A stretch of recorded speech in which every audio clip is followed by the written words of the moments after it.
Well, you're going to love our next interview. Of all the people that we managed to track down in the Hajj is a Hollywood movie actor, Omar Reagan, now a Muslim. Thanks so much for joining us. You've acted in the movie Rush Hour 2 as a double for Chris Tucker. Tell me about how you went from Hollywood to Hajj. That's an amazing journey in itself. Yeah, when you put it like that, it kind of, I don't know. It's the first thing that comes to my mind, like, wow, how did I get here? I can say I'm grateful. I know my mother, she converted to Islam when I was young, but I grew up making a lot of mistakes. We won't get into that. Yeah, please don't tell nobody. Don't tell nobody. But then I started working, and I was always raised to be a good person. And then I joined up with this group called the Canadian Dawah Association, which I ended up being the program developer for it, and we started doing little functions like Stop the Violence and things in Canada and things in the U.S. And then they said, hey, we're sending you to Hajj. And I was like, what?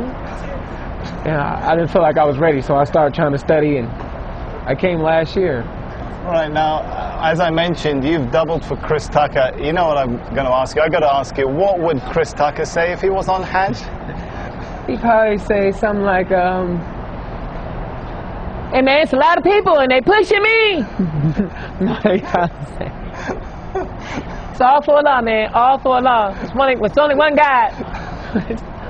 Numerous of things. And you know this, man. You may do this.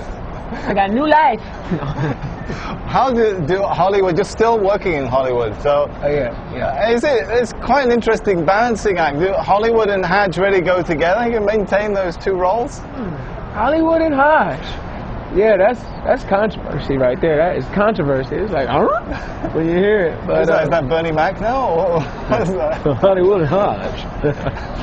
Now, you know, it's conflicting, but it works because Hollywood teaches you kind of like put on this, be a fake person, be another person, and Hajj teaches you to really be yourself. It strips you of everything that you thought was so important and everything that you really fight for. It's about me and what I need. And Hajj, man, you know, you sleep on the ground, you know, you wear nothing, as you can see.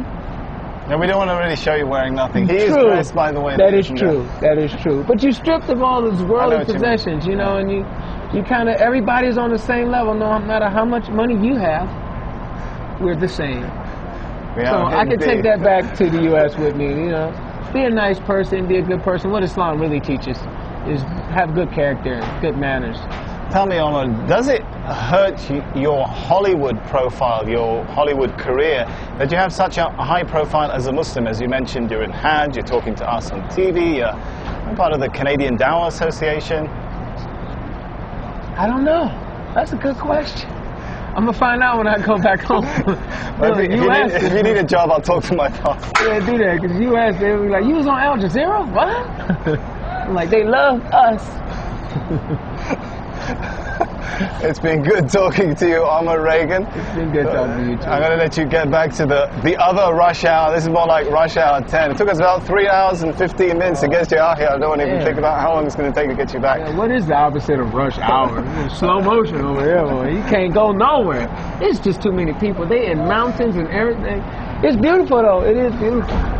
Omar Reagan, you have yourself a beautiful Hajj and a safe trip home. All right, nice talking to you. Man, thank you. We'll be continuing the coverage from the heart of the Hajj in the days to come, but for now I'm going to hand you back to Imran in the studio.